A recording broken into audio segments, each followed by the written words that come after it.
इस कार्यक्रम के पुण्यार्चक हैं श्री कंवर लाल जी, महावीर प्रसाद जी पाटनी, आर के ग्रुप, मदनगंज, किशनगढ़, राजस्थान।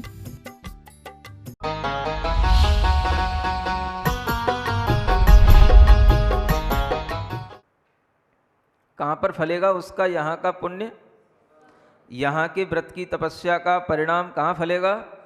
तो स्वर्गों में।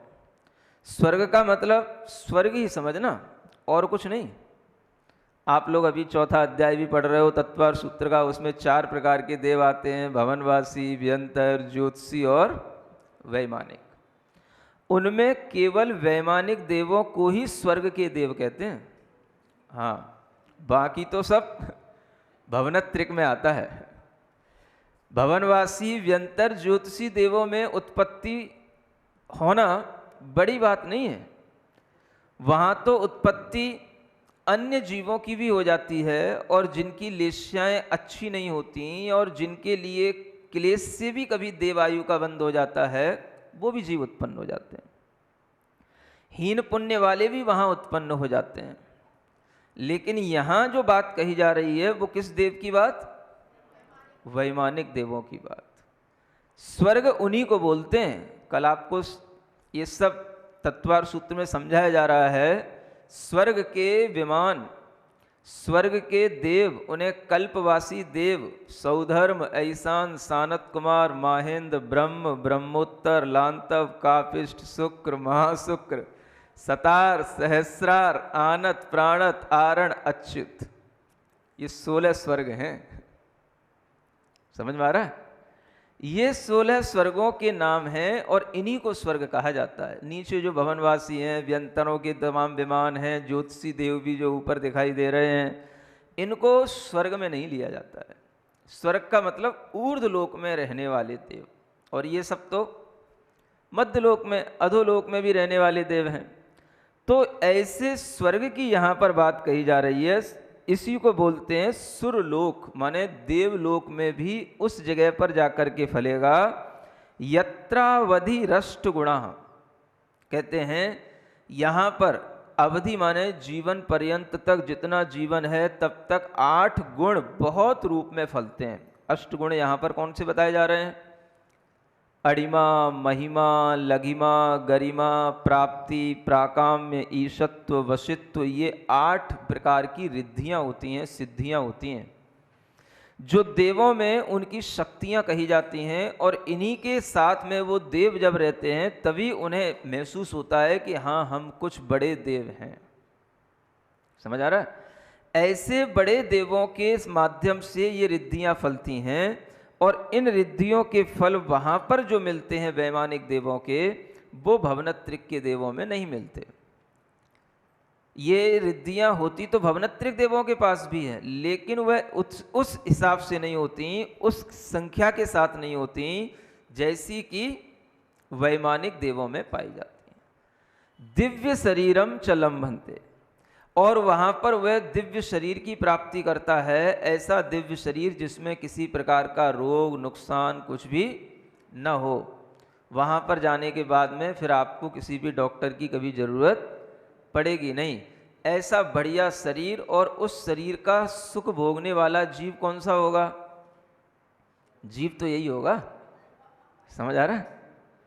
अगर आपके लिए आज वह शरीर दुख दे रहा है तो वो दुख भी यही जीव भोग रहा है। अगर शरीर सुख दे रहा है तो वह सुख भी यही शरीर भोग रहा है, जीव भोग रहा है। और आगे भी जो शरीर मिलेगा तो उसका भोक्ता तो यही जीव होगा जो यहाँ बैठा है। समझ आ रहा है? तो उस जीव की, जो सुन रहा है, जान रहा है, देख रहा है, समझ रहा है, उस जीव के अंदर ये चिंता आती है कि यहाँ पर जो हमारे पास में है वो तो चलो ठीक ही है, लेकिन इसमें ऐसा क्या किया जाए कि जो हमारे लिए आगे भी कम से कम जितना हमारे लिए संसार में रहने का समय है उस टाइम में सब हमारे लिए अच्छा अच्छा ही मिले, कष्ट के साथ आगे का जीवन न मिले। जो भी हमारा यहाँ पर मान लो अगर पाप का उदय है या पुण्य का उदय है तो आगे भी वह कैसा फल हमें मिलना चाहिए, आगे हमारे लिए वैसा पाप का उदय न आए, इस तरीके का जो विचार आता है, यह विचार ही सम्यक ज्ञानी का विचार कहलाता है।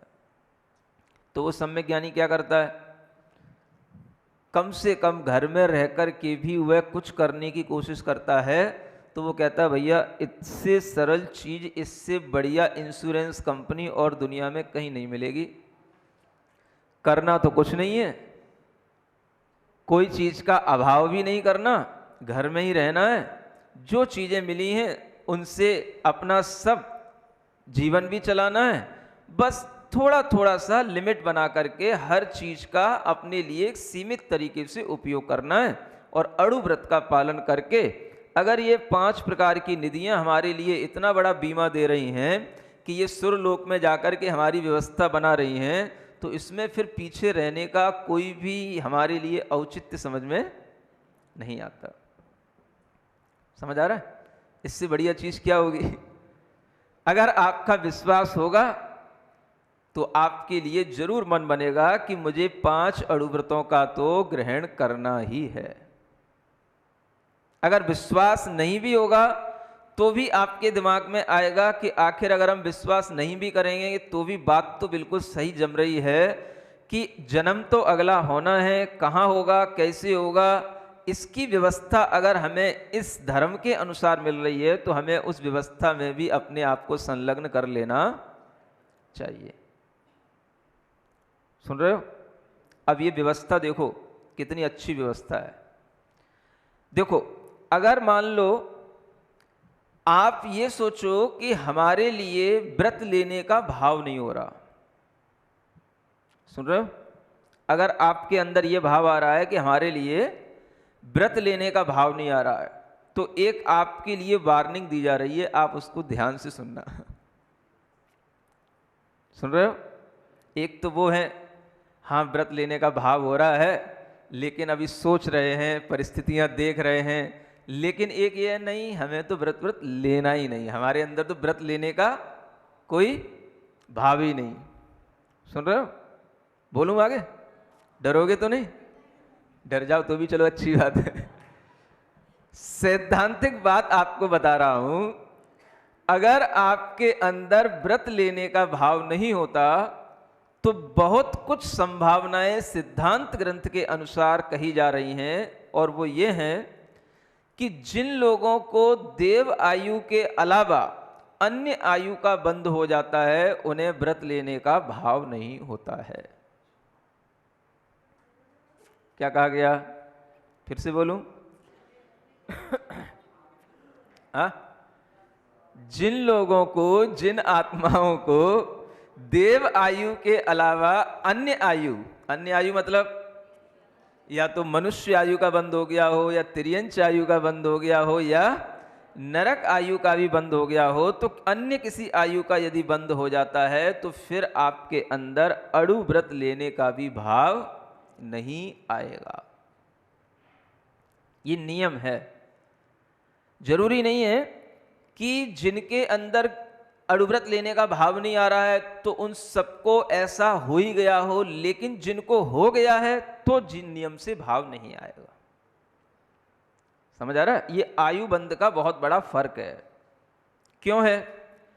क्योंकि अगर आपने अणुव्रत ले लिए तो अणुव्रत का फल तो यहां क्या बताया जा रहा है? नियम से स्वर्ग में जाना है, देव ही बनना है।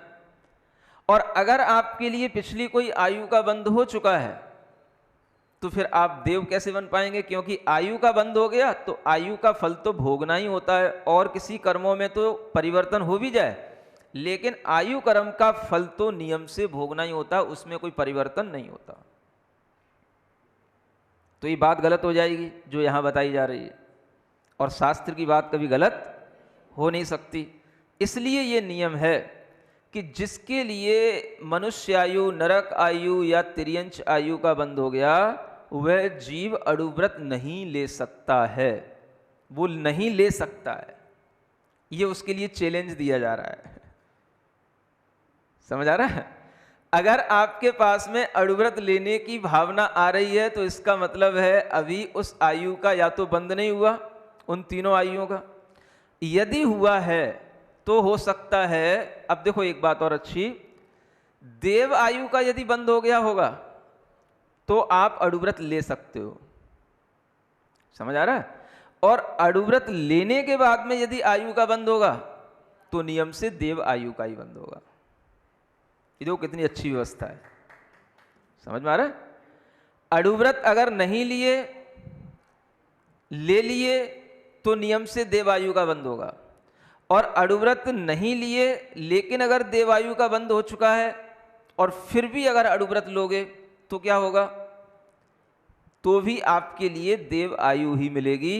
इतना अवश्य है, अगर आपने पहले संक्लेश परिणामों के साथ में अपने और किसी मिथ्यात्व आदि के साथ में भी मान लो आपने देवायु का बंद कर लिया है और फिर आपने सम्यक्त्व के भाव के साथ में अड़ुव्रतों के साथ में देवायु को और आपने बढ़ाया, तो उसमें ये फायदा मिलेगा कि पहले जो आपके लिए आयु का बंद हुआ था वो तो घटिया आयु का बंद हुआ होगा। कौन सी वाली? भवनत्रिक वाली।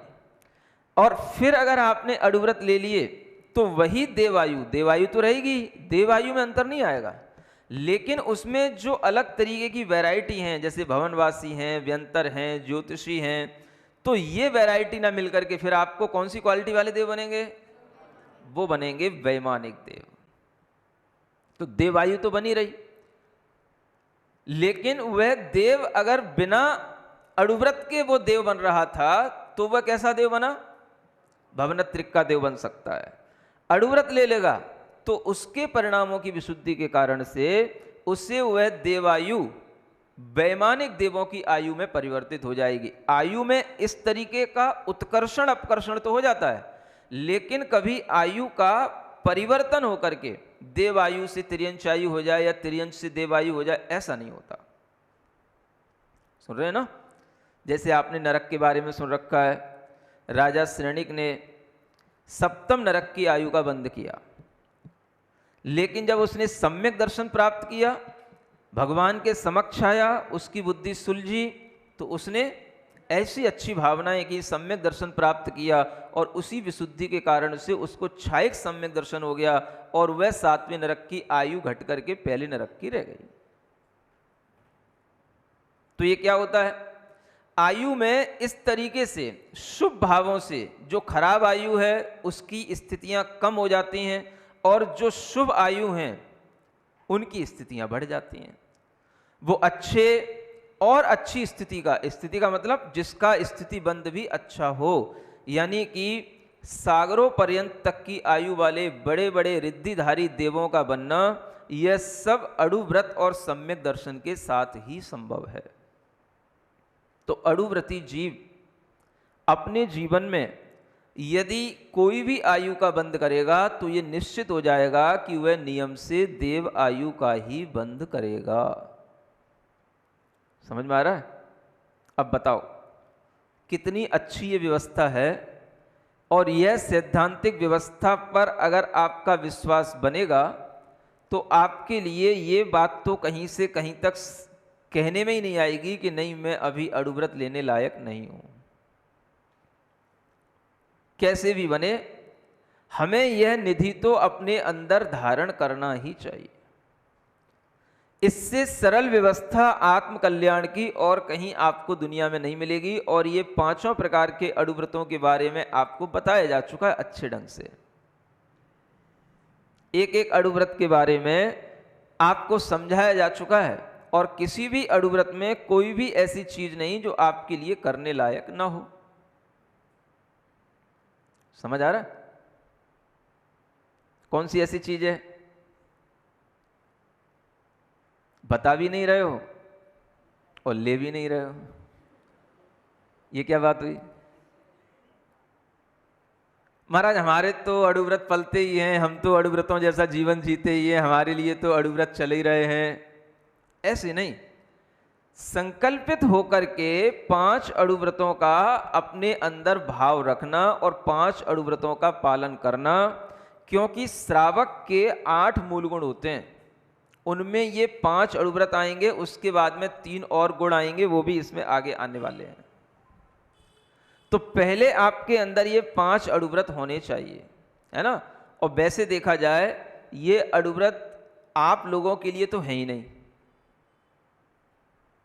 नहीं समझ आ रहा? क्यों नहीं है? क्योंकि ये अणुव्रत मुख्यतया देखा जाए तो उन सामान्य लोगों के लिए हैं जिन्हें कुछ भी धर्म का ज्ञान नहीं होता, या उन्हें धर्म में लगाने के लिए इन अणुव्रतों का उनके लिए पालन करने का नियम दिया जाता, ताकि वो आगे चल करके इन्हीं अणुव्रतों के माध्यम से अपने मूल गुण आदि का पालन कर सकें। आपको तो इससे आगे की सोचना है, इससे बढ़कर की सोचना है। समझ आ रहा है? 5 अणुव्रतों से काम नहीं चलेगा, 8 मूल गुण होना चाहिए जो आगे बताए जाएंगे, और उन मूल गुणों में ये 5 अणुव्रत निहित होंगे। इसलिए आप ये जान करके रखो कि यहाँ पर जो आपके लिए अणुव्रत की व्यवस्था है, यह तो बहुत मामूली सी व्यवस्था है, यह तो प्रत्येक जैन के पास में होती ही है। इस व्यवस्था के साथ में ही प्रत्येक जैन आगे बढ़ता ही है, और इसी तरह की व्यवस्था करने पर ही वह जैन अपने अंदर एक धर्म का भाव लाता है कि नहीं, मैं भी धार्मिक हूँ, मेरे अंदर भी धर्म भाव है। इस तरह की व्यवस्था इन्हीं अणुव्रतों के माध्यम से आती है। तो वहाँ पर जब आपके लिए ये अणुव्रत फलेंगे, तब आपको लगेगा कि देखो, मैंने छोटे से अपने जीवन में इन अणुव्रतों का पालन किया, तो अब हमें यहाँ पर कितना बड़ा जीवन मिल रहा है, और इतने बड़े दीर्घ जीवन में भी हमारे लिए अब ये सब तरह का सुख ही सुख है। यह आत्मा के सुख की व्यवस्था आचार्यों ने की है, और ये हर संसारी प्राणी के लिए है। इसमें कठिनता के नाम पर कुछ भी नहीं है। महाव्रत तो है नहीं, सब ऐसे अणुव्रत हैं जिनके नाम भी अगर आप देखो तो जिनके उदाहरण देकर के अब आगे आने वाले गाथा में बताने वाले हैं, वो उदाहरण भी लोगों के लिए प्रेरणादायी हैं कि जब ये लोग ऐसा कर सकते हैं तो हम क्यों नहीं कर सकते हैं। समझ आ रहा है? 5 अणुव्रतों के बारे में आपने सुन लिया, 5 अणुव्रतों के अतिचार माने दोष भी सुन लिए, और 5 अणुव्रतों का ये फल भी सुन लिया। अब आचार्य आगे कहते हैं कि इन अणुव्रतों में जो प्रसिद्ध व्यक्ति हुए हैं उनके नाम भी सुन लो, ताकि आपको लगे कि ऐसे अणुव्रतों का पालन करने में कोई कठिनाई नहीं होती है। मातंगो धन देवश्च वारिषेणस्ततः परः नीलीजयश्च संप्राप्ता पूजातिशयमुत्तमम्। हाँ, पढ़ो एक बार। मातंगो धन देवश्च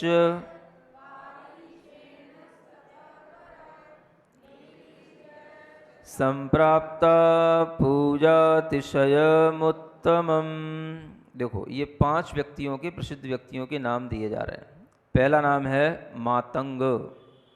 इसका नाम आ चुका है ना? मातंग माने होता है, यह चांडाल का एक नाम है जिसका नाम था यमपाल चांडाल, है ना? इसको अहिंसा अणुव्रत में यहाँ पर प्रसिद्ध रूप से इसका नाम रखा है। अहिंसा अणुव्रत में यह प्रसिद्ध हुआ, और इसकी प्रसिद्धि का जो मूल कारण था, इसने अहिंसा अणुव्रत देखो किस रूप में लिया।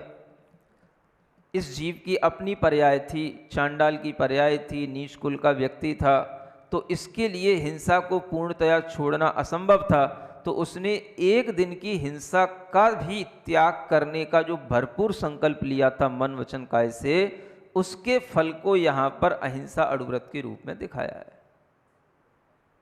तो इससे क्या समझना, अगर व्यक्ति अपने क्रियाकलापों से, अपने जाति के कारण से अगर कोई निम्न कार्य में भी लगा हुआ है, तो वह व्यक्ति भी अणुव्रतों का पालन करता है, लेकिन एक मर्यादा के अनुसार करता है, उसके लिए है।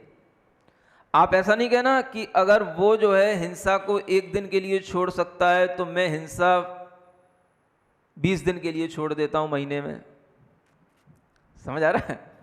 क्योंकि वो अगर एक दिन की हिंसा के त्याग से देव बन सकता है, तो मैं 20 दिन की हिंसा छोड़ देता हूं।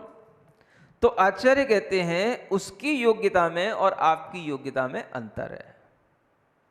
उसकी योग्यता के लिए यही बहुत बड़ी चीज है कि उसका जीवन पूरा इसी तरीके से चल रहा है, तो वह अगर अपने जीवन में विश्वास के साथ में ऐसा कार्य करता है तो उसके लिए यह बहुत फल देने वाला होता है। और आपका जीवन, आपके जीवन में हिंसा करना तो कोई नियम है ही नहीं, हिंसा के माध्यम से अपनी आजीविका चलाने का कोई कार्य है ही नहीं। आपको तो अपना जीवन अच्छा मिला है तो उसमें आपको और अच्छा करना है, जो मिला है उसमें अच्छा करना है। यमपाल का तो उदाहरण दिया जा रहा है ये समझने के लिए कि उसने देखो एक अणुव्रत का भी अगर पालन किया और एक दिन के लिए भी, अगर मात्र चतुर्दशी के लिए भी 15 दिन में एक दिन का उसने व्रत लिया, तो भी उसने अपने व्रत को निभाने के लिए मृत्यु तो स्वीकार कर ली लेकिन व्रत को नहीं छोड़ा। समझ आ रहा? ये सीखना है इससे, इसलिए इसका नाम दिया है। और ये जो अणुव्रत इत्यादि के जो नियम होते हैं ये हमने लिए तो स्थूल रूप से हैं, लेकिन समय की जो अवधि है वो जीवन पर्यंत के लिए होती है। अगर उस यमपाल ने भी नियम लिया है तो 15 दिन में एक दिन जो चतुर्दशी पड़ती है उसमें हिंसा नहीं करने का नियम लिया, लेकिन वह नियम उसने लिया तो जीवन पर्यंत के लिए। समझ आ रहा? ये उसके लिए बड़ी चीज थी। इसी तरीके से जब भी कोई सदगृहस्थ अणुव्रत धारण करता है तो वह जीवन पर्यंत के लिए लेता है। ऐसा नहीं कि महाराज 1 साल के लिए दे दो, 2 साल के लिए दे दो, है? हाँ, उसमें भी बाहर की छूट। तो ऐसे फिर क्या मिलेगा आपको? फिर आपने परीक्षा दी ही कब? समझ आ रहा? परीक्षा देने का समय आए और आप जो है विचलित हो जाओ या परीक्षा हॉल से भाग जाओ, तो फिर आपकी परीक्षा में उत्तीर्ण नहीं होने पर आपको पास का सर्टिफिकेट कैसे मिलेगा? है ना? जब आप बाहर जाते हो, कुछ और करते हो, तो आखिर तभी तो आपके लिए परीक्षा होती है, वही तो परीक्षा का समय होता है। और उस परीक्षा के समय को यदि आप इस तरीके से छूट के रूप में ले लो तो फिर आपने करा ही क्या? हाँ, घर में रह करके सुविधा के अनुसार तो हर कोई कर रहा था।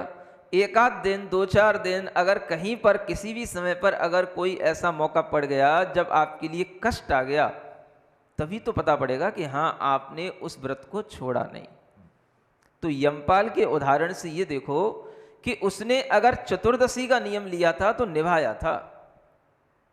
ऐसा नहीं था कि चतुर्दशी अब अगली वाली कर लेंगे। नहीं समझ आ रहा है? हाँ, एक चतुर्दशी को तो अपना काम कर लेते हैं, जब अगली आएगी तो अगली वाली कर लेंगे, या एक दिन और कोई एक्स्ट्रा कर लेंगे, अलग से जाके फिर महाराज से प्रायश्चित ले आएंगे। समझ आ रहा है? ये भाव नहीं आया देखो उसके अंदर। ये तो आप लोगों के अंदर आएगा। आप कह दो वो तो जानता भी क्या होगा महाराज प्रायश्चित क्या होता है। अगर वो नहीं भी जानता है तो भी उसके लिए यह नहीं जानना भी बहुत अच्छा हुआ। समझ आ रहा है? आपकी वह जानकारी भी आपके लिए अहितकारी हो सकती है, जिसमें कि आप जानबूझ करके इस तरह का भाव लाते हो और इस तरह के व्रतों में दोष लगाने का कार्य करते हो। तो यह बात हमेशा ध्यान में रखना है कि वह यमपाल नाम का जो चांडाल था, उसने अपना जीवन पर्यंत के लिए जो छोटा सा व्रत लिया था, एक ही अणुव्रत लिया था, वह अणुव्रत उसने पूरा निभाया था। अब देखो यहां पर एक बात और है, एक तो 5 अणुव्रत में 5 लेना, या 5 में से कोई एक ले लें महाराज, कि 2 ले लें, कि 3 ले लें, कि 4 ले लें। एक ये भी हो सकता है?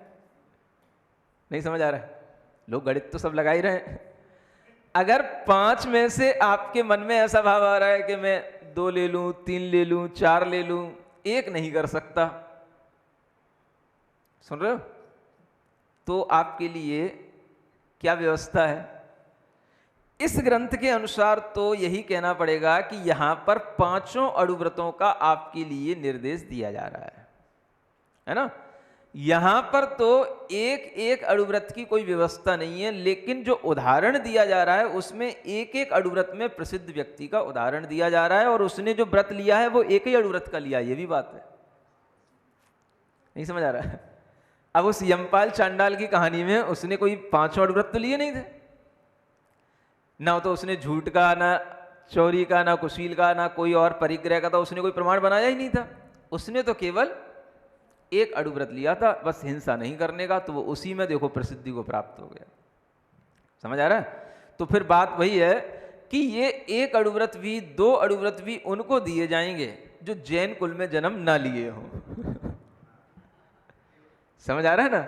जिन्हें जैन बनाना हो, जिनके लिए धर्म के अंदर थोड़ा सा समावेश करके उन्हें धर्म पर विश्वास लाना हो, तो उनके लिए यह 1 2 3 4 अड़ुव्रत की भी व्यवस्था बन जाएगी। लेकिन तुमसे ये कंसेशन में काम नहीं चलेगा। समझ आ रहा है? हाँ, आप अगर चाहो कि हम कंसेशन के साथ में ये काम कर लें तो नहीं चलेगा, आपको तो पांचों ही लेने हैं। तो पांचों ही अड़ुव्रतों में जो प्रसिद्ध व्यक्ति हुए हैं, ये पहला तो मातंग नाम का व्यक्ति है, दूसरा धनदेव नाम का व्यक्ति हुआ जो सत्य अड़ुव्रत में प्रसिद्ध हुए। किसमें? हाँ, इनकी भी कहानियाँ तो सब कथा कोशों में लिखी रहती हैं, आप पढ़ लेना। और उसमें यही एक भाव था कि धनदेव और उसके साथ एक और व्यक्ति था, कोई, दोनों व्यापारी थे, और दोनों व्यापारियों ने आपस में एक भाव कर लिया कि कोई भी हम व्यापार करेंगे और उसमें जो भी हमारे लिए मुनाफा होगा तो उस मुनाफे में हम आधा आधा बांटेंगे। ऐसा उन्होंने आपस में एक एग्रीमेंट किया था। तो इसका जो मित्र था उसने जो है नीयत उसकी थोड़ी सी बिगड़ गई, तो वो कहने लगा कि भाई हमारा जितना मुनाफा होता है उसमें से तुम्हारे को जितना काम का है उतना ले लो, आधा आधा की क्या जरूरत है। जबकि उसने मेहनत पूरी की और सब उसने आधा आधा का पहले एग्रीमेंट किया था, लेकिन वो देता था उसको थोड़ा थोड़ा, आधा नहीं देता था। समझ आ रहा है? तब ये केस गया जज के पास में। उस समय जज क्या होते थे? पंचायतें ही जज हुआ करती थी। समझ आ रहा है? तो पंचायतों में जब ये केस गया तो उसने न्याय की मांग की, तो उसके न्याय को सुना गया, और उस समय पर उसके न्याय की परीक्षा करने के लिए और कोई उस समय पर उपाय नहीं हुआ करते थे। तो पहले एक दिव्य परीक्षा कहलाती है, क्या बोलते हैं इसको? हाँ, कि किसी से कहेंगे तू अपने हाथ पे अंगारा रख ले। समझ आ रहा है? अगर तेरे लिए तेरा वचन सत्य होगा तो यह अंगारा तेरे हाथ को जलाएगा नहीं। हाँ, इतना मतलब ये परीक्षा करने के तरीके हुआ करते थे। तो अगर दो में से एक आदमी गलत है तो उसके लिए इस तरीके की परीक्षा करने का एक जो है उसे मौका दिया जाता था।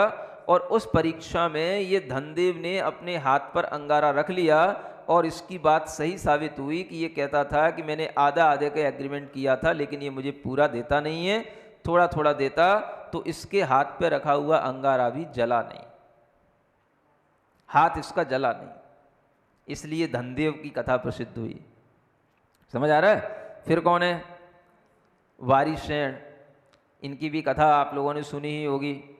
जहाँ वारिसेन मुनिवाराज की कथा आती है, वहाँ पर अचौर्य अड़ुव्रत में भी इनका नाम इसलिए आता है कि ये एक शमशान में एक बार तपस्या कर रहे थे, और उसी समय पर कोई चोर आकर के इनके सामने जो है, जो राजा के यहाँ से चोरी करके आया था, इन्हीं के सामने जो है वो हार डाल के चला गया। पीछे से सिपाही आए, लोगों ने देखा, अरे भाई ये हार तो इसके पास पड़ा है, माने चोरी इसी ने की है। तो क्या हुआ, लोगों ने, वो तो कर रहा था अपनी सामयिक वारिसेन, लोगों ने उसी को पकड़ लिया और पुलिस पकड़ के ले गई, और कहने को वो राजा श्रेणिक का ही पुत्र है। समझ आ रहा है? और फिर भी जो है उनको सजा सुनाई गई, और उस सजा में जो है उनके लिए फांसी की सजा सुनाई गई। लेकिन उसके बावजूद भी उन्होंने अपने अंदर जो उनके अंदर भाव था कि मैंने चोरी नहीं की, तो उसके लिए उन्होंने कुछ भी नहीं कहा और फांसी के लिए तैयार हो गए। और वह फांसी का फंदा उनके लिए गले की फूल की माला बन गया। किसके प्रभाव से? उनके अंदर वह चोरी का भाव नहीं था, चोरी उसने नहीं की थी, इस अचौर्य अड़ुव्रत के प्रभाव से। समझ आ रहा है? ये व्रतों का प्रभाव इस तरीके से पहले के जमाने में लोगों को देखने को मिलता था। हाँ? आज क्या होता है? आज कुछ नहीं होता। ये इसलिए नहीं होता कि शायद आपका व्रत नहीं होता। समझ आ रहा है?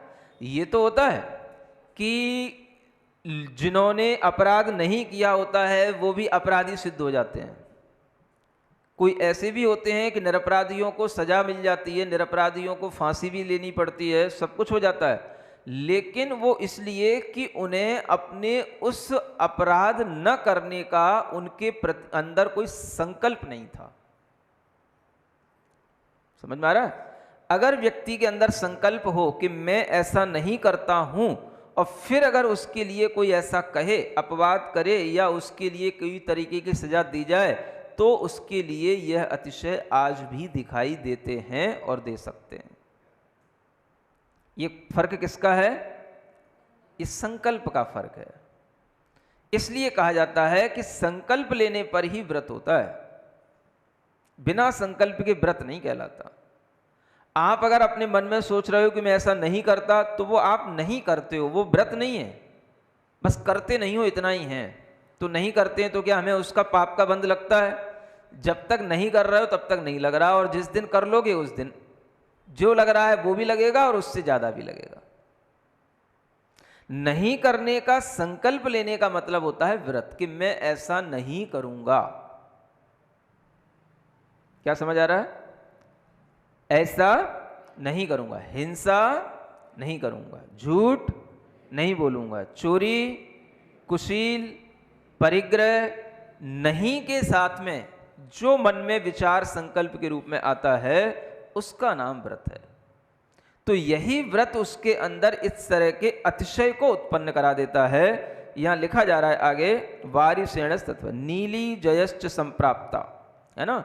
एक नीली नाम की कन्या हुई है, जैसे अनंतमती की कथा सुनाई थी, इसी तरीके से नीली कन्या की भी कथा है, वो भी आप लोग पढ़ लेना, और वो भी उसके ब्रह्मचर्य के लिए प्रसिद्ध कथा है।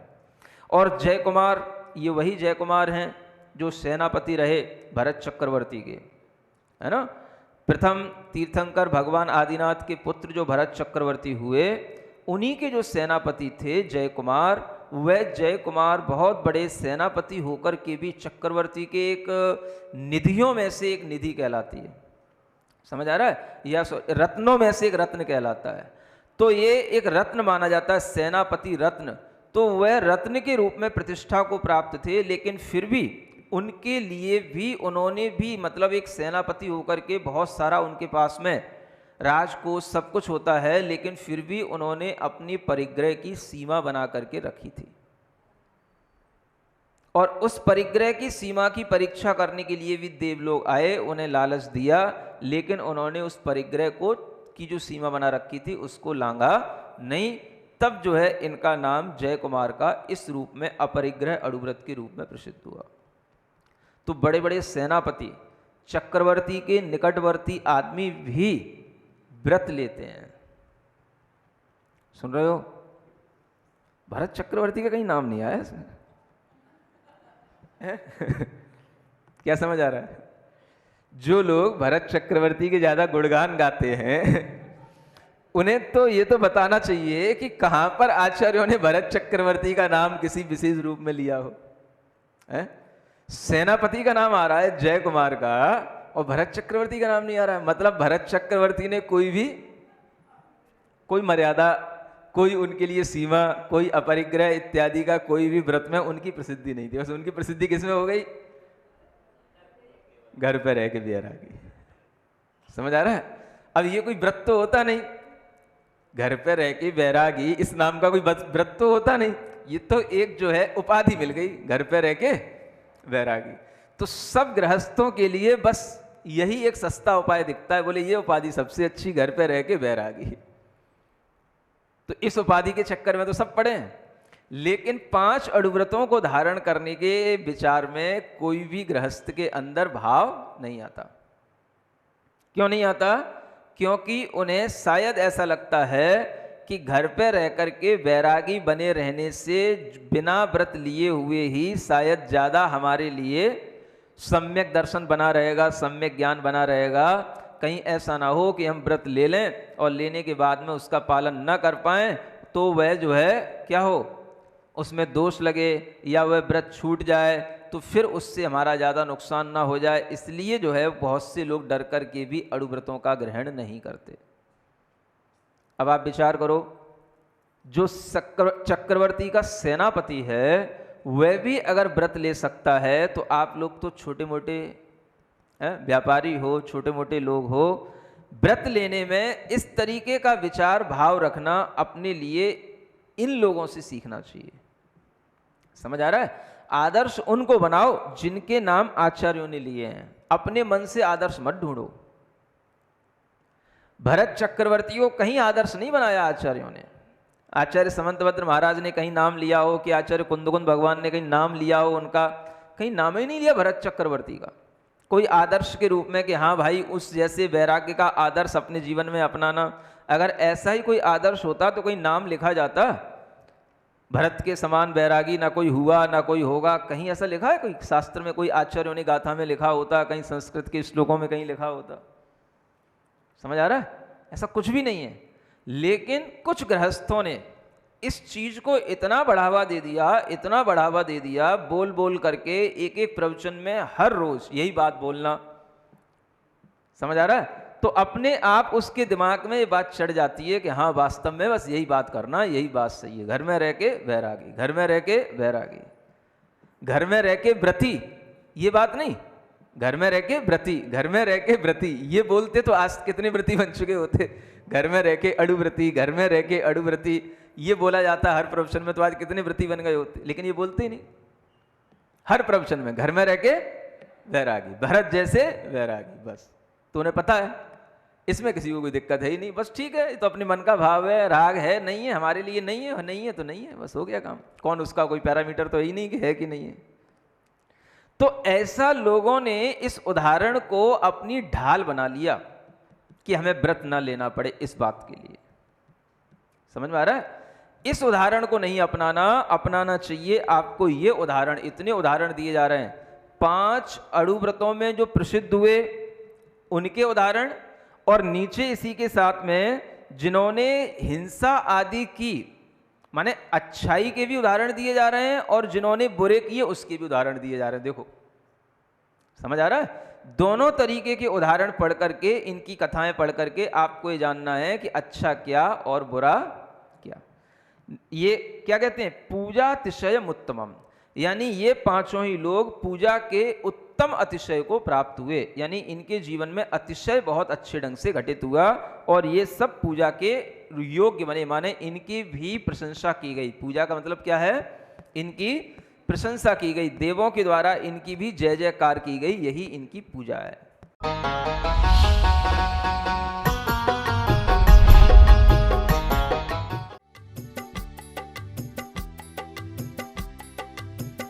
इस कार्यक्रम के पुण्यार्चक थे श्री कंवर लाल जी, महावीर प्रसाद जी पाटनी, आर के ग्रुप, मदनगंज, किशनगढ़, राजस्थान।